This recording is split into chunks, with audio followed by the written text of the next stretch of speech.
Mr. Speaker, I rise today to speak out against the paralysis in Congress over funding Zika virus eradication efforts. I have been warning my colleagues in Congress for months that the Zika virus would severely impact our nation, and especially South Florida, the gateway to the Americas. And while Washington has slumbered through the late summer, it's been a busy August in South Florida dealing with this fallout. It is because of federal inaction that now Miami-Dade County will be spending $10 million of our own budget to cover for some of the expenses in the fight against Zika. Back in February, I co-sponsored 4 bills to help start comprehensive preparations for the virus's arrival, including opening up funding sources control, freeing the administration to reprogram unspent Ebola funds for fighting Zika, and incentivizing pharmaceutical companies to begin developing treatments and vaccines for Zika. In March, I requested that $177 million be made available specifically for aid to local mosquito control programs, extra funding for the CDC's Division of Vector-Borne Diseases, and new dollars for innovative mosquito control tool developments. In April, I voted in favor of using the FDA's Priority Review Voucher Program to incentivize Zika virus treatment development. In May, I voted to give state and local authorities a temporary waiver, providing more flexibility in using EPA-approved insecticides for mosquito control. I also voted against an inadequate $600 million Zika supplemental funding bill, joining 183 other members, because public health experts contended that it would not be enough to deal with the expected impact of Zika in the U.S.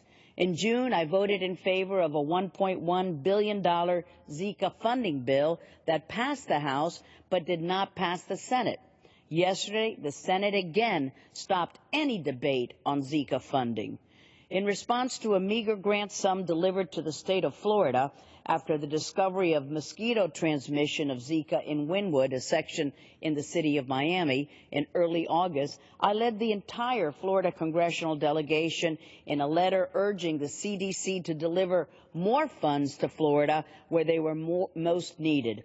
As a result of that letter and other efforts, the Obama administration announced that it would indeed reprogram another $81 million for anti-Zika efforts.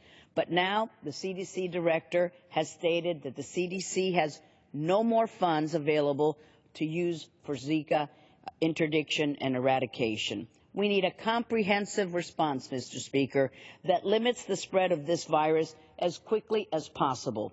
This is long overdue. I was ready to go back into emergency session weeks and weeks ago to pass a comprehensive package, but despite my pleas, this House did not reconvene. Now the House is back in session, but to this point, no votes on a Zika funding bill are scheduled. How much longer do South Floridians need to wait for the government to commit more resources to fighting Zika? My constituents are tired and fed up with excuses and buck passing. I am sick of Congress's partisan fighting and political grandstanding. I stand united with the hardworking residents and families of South Florida, and I will continue working on their behalf to demand that this Congress do its job and protect the American people.